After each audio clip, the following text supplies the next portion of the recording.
You email a client a list of some docs that you need and they reply, I already sent that to you. Do you A, flip over your desk, B, tell them to go find a new accountant, 3, go back through the pile that you've already gone through 3 times, 4, something else? Let's talk about it. Come on in. Welcome. It's a nice, cheerful Monday on Jason Daily. Woo!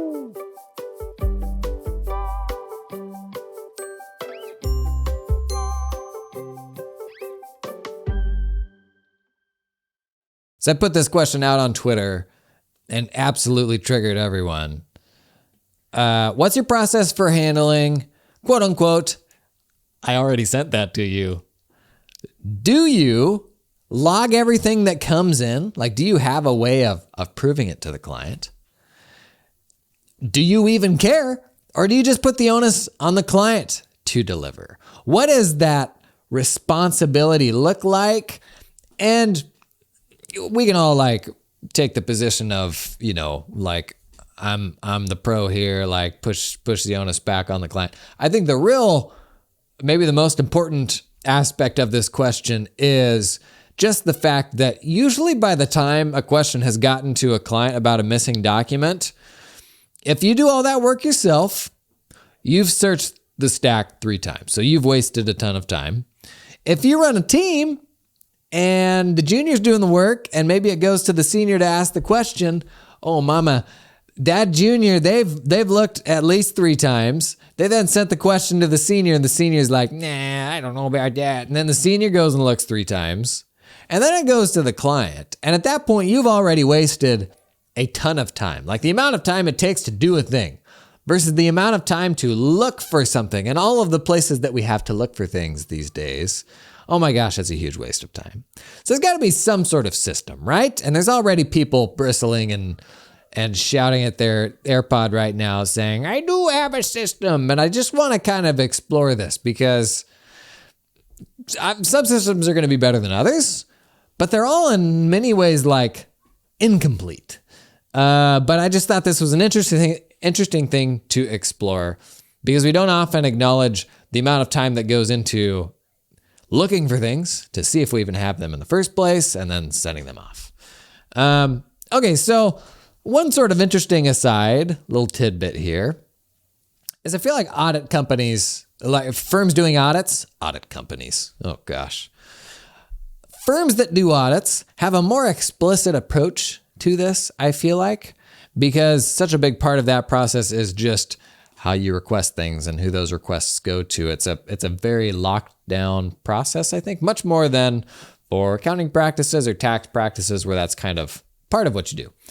And like a couple dedicated apps that people use for this. One is, it's called Suralink, the leader in request list and document workflow platform. What? Did that make sense? The leader in request list and document workflow?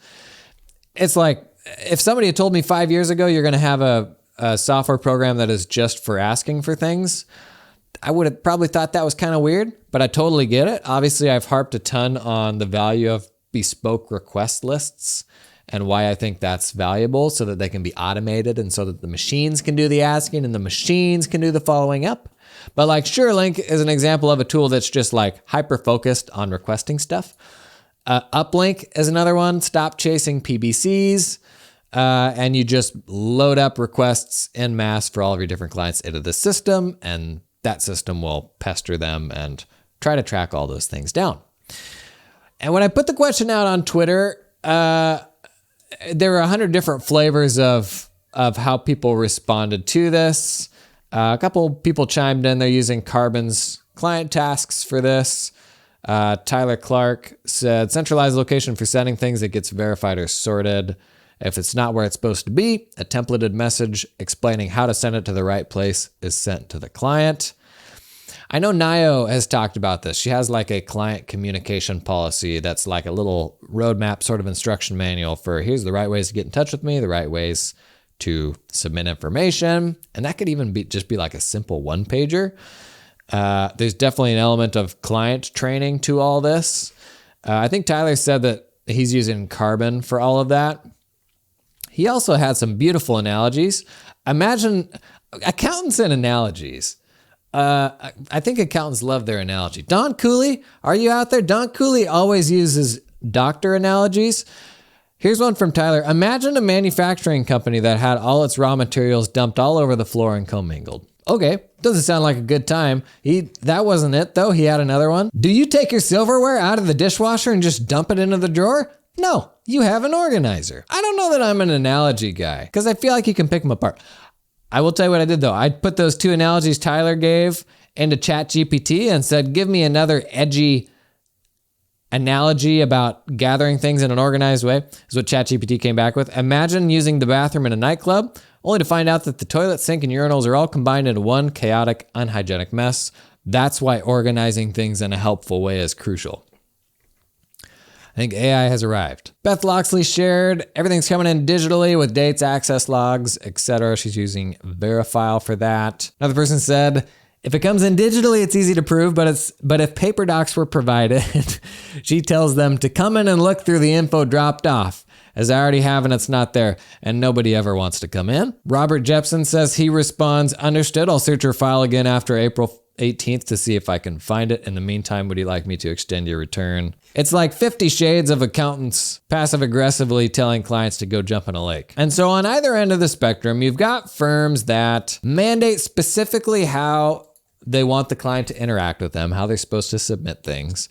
On the other end of the spectrum, you've got the real kind of white glove firms who will take things in any old format. They'll let people provide things however they want. And as with almost anything firm running, I don't know that one is absolutely better than the other. You just got to know which one you are and charge accordingly. But here's the thing.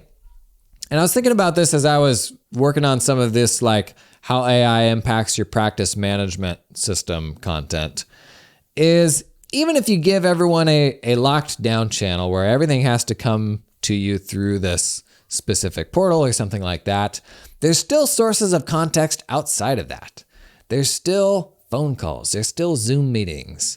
There's still these other peripheral ways that these questions get answered, from qualitative questions that people provide over email. So even the people flexing on everyone else saying, oh, here's the regimented way of how we collect everything, there's still stuff that comes in outside of that for a lot of kind of squishy reasons. Now, for the firms on the other end of the spectrum who will take stuff in pretty much in any old form, and that was where we were at, we were targeting really just like the more white glove, hands-on types of folks that would pay for that level of service.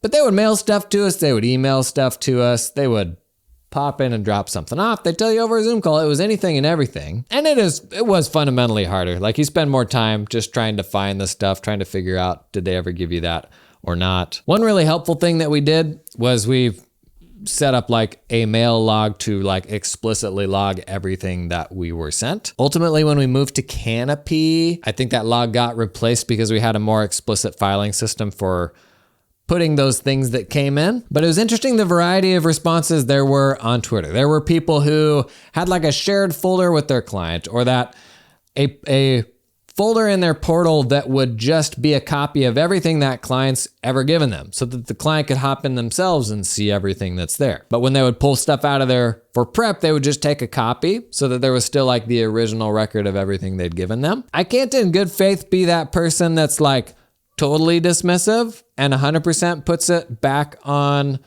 the client, because I've absolutely gotten burned on that before. I'll say, oh, I've never been wrong, but the staff's been wrong before. Like the more you're running a team and you have junior people and stuff like that, like sometimes you're just not going to be 100% right. But also sometimes people will send you like the only copy they have of a document for some reason.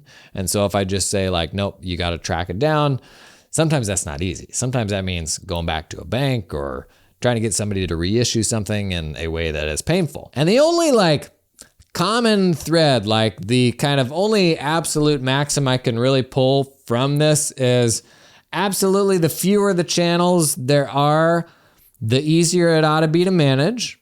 And so if you're going to lock it down, if you're going to leave it open, you just got to know what end of that spectrum that you are on and charge people accordingly. Oftentimes the issue is you will let people do anything and everything, but you're still like a budget like cost leader firm. You just got to recognize that like that is a premium service that people don't get, or at least shouldn't get without paying for it.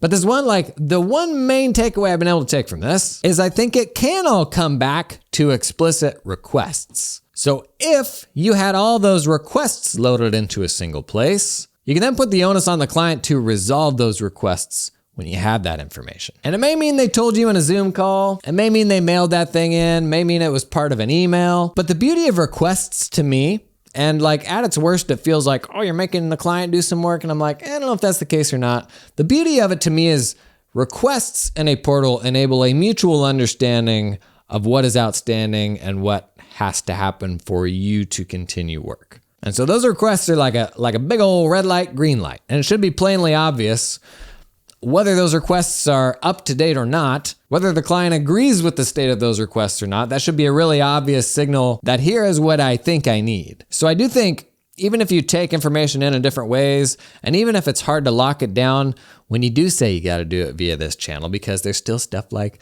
Zoom calls and conversations and stuff you're just supposed to know, stuff from a related company where maybe you're supposed to put 2 and 2 together and tie it back to this other company. That is all hard, but I think it gets easier when you have those like shared outstanding requests with clients. They can see that those requests are outstanding, and there's a little bit of joint, I guess, accountability there. Like that is, I guess, kind of the best balance I can find between spending too much time on all this stuff and just totally pushing it off on the client.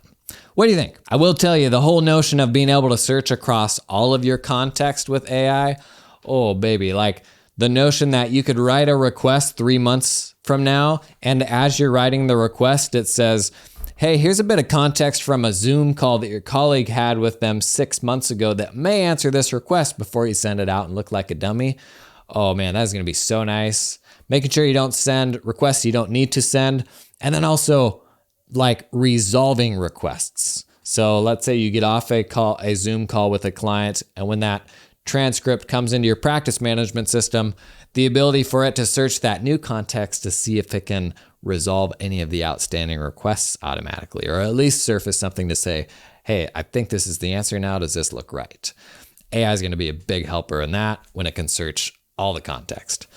Okay, shower thought with the old shower caps on. I was hopping on a Zoom the other day, and I've got to do all sorts of weird like pass-through camera things with my setup. And you know how in Zoom, you have the ability to like horizontally mirror your video. Here's something I've never been able to get my head around. When I look in the mirror, is that me, or is that the horizontally flipped evil twin version of me? I'm not sure. And I was in this situation where like Zoom was flipping my video, but like the camera was also flipping. There was like a double flip happening. And it got me thinking, if I don't stop to figure this out, then when people see me in person, like my impression whenever I see a horizontally flipped version of myself is just like, it's kind of an off version of you, right? Like it's a little bit uncomfortable. That's why I say evil twin. And it got me thinking, if people have spent all this time looking at my ugly mug on video and then they see me in person and I'm actually the opposite, I'm actually the horizontal flipped version, does that mean every time I meet people, their first impression is this weird like evil twin vibe? I'm not sure. I don't know what it all means. When I look at my video, should it look the same as what I look like when I look in the mirror? Is that the right answer? I'm not sure. If we have any quantum physicists, please pop a note in the comments. And then a question I had, got this from someone on Twitter. They asked, how fast will the ramp for regular small businesses be when it comes to AI growth and AI adoption? He said, I was discussing this the other day, and I think it will be slower than many believe. In other words, I don't expect to see a lot of layoffs, rather a slowdown in job growth or jobs added. I'm a controller at a car dealership, and I feel like we're still 5 years behind the tech curve. And I keep seeing interesting analogies with the AI stuff to desktop to cloud and that whole migration and how long it took and how long it is still taking, like the number of businesses we still have that are on desktop software for no good reason. There are a few good reasons, but 90% of the people on desktop, it's still not for good reasons. And I've noticed an abundance of people going out of their way lately to be like, everything's going to be fine. We've seen stuff like AI a bunch of times before. You just got to keep growing. It is what it is. Like those kind of like nice warm blanket platitudes. And even I've done that, like accountants using AI will replace accountants not using AI. And what was the other one? Oh, if AI is going to replace you, then it's your skill set that's the issue, not AI. And I'd love to keep saying that stuff. Honestly, I just don't know. Like nobody knows what AI is going to displace and what it won't displace. So everybody's guessing. Try to avoid having an opinion and like taking a stance because nobody really knows. We kind of just got to take things day by day. But I will say, in general, small business, when it comes to tech adoption, has lagged behind us, the accounting firms. If you think back to cloud adoption, man, it was us oftentimes cramming cloud down our clients' throats. And there's always going to be exceptions to the rule there. Like maybe you work with software clients. These are like very forward-looking people, early adopter types. But in my experience, the vast majority of the small businesses I've worked with, like we were light years ahead of them from a tech standpoint. We're talking about integrations. We're building like custom integrations with stuff like Zapier, just using a stack of cloud connected tools. Like we were ahead of most of the people we worked with. And it raises, I think, a really interesting question where when cloud came about, we had this really cool opportunity as accountants to introduce people to the cloud for the first time. Like we were able to introduce small businesses to not cloud accounting as a fundamentally better app than desktop accounting, because I still don't really think it is. To me, the beauty of cloud is the entire cloud. The fact that things will integrate with other things, that all those apps will talk to each other. The beauty of the cloud is like the collective upside of running a connected set of businesses online rather than on premise. And I think there's going to be a similar opportunity here, like with AI. Because if there's all these really cool AI developments out there, are your clients plugged into this stuff right now? Like, no, they're reading all the same dumb headlines that we do that like aren't particularly helpful and maybe like highlight stuff that's very ambitious, but still not super practical, like preparing tax returns.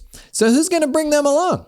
Like, I don't see it really being any different than cloud accounting. And oftentimes accountants, since we have so much to gain by building efficiencies through automation and stuff like that, honestly, like we're usually at the front of that stuff. So let's say AI does wipe out a bunch of work for us, or we're able to wipe out a bunch of our own work with AI. I think we actually end up in a really interesting situation where we're able to be advisors to our clients on what AI means for their business. I mean, this is something we've done before, right? Something we're still managing with clients, going through accounting system migrations and that sort of thing. I made this joke, I think it was in a meme review video, where it was like, hey, there's this big new thing. It's like I think it was the COVID relief, like politicians. They're like, hey, there's this new thing. We need somebody to implement it for us. Who's going to do it? And someone at the table suggests, accountants. And the other person's like, oh, they just did all this other stuff. And they're like, no, I'm sure they'll be good for it though. Like, I feel like accountants just end up being the catch-all for the things that your small business clients should be doing, but they're not actually doing. So how does this all end? I don't know. Maybe we automate a bunch of our own stuff and go into business helping our small business clients with AI. But I think I would agree, that small business adoption is probably going to be behind the adoption curve of what accounting firms are doing. Obviously, you can't generalize all firms, but I do think we're going to be ahead of the curve in general, and that's going to be an interesting opportunity for us to be a sort of a different kind of advisor for our clients. So that's all I got today.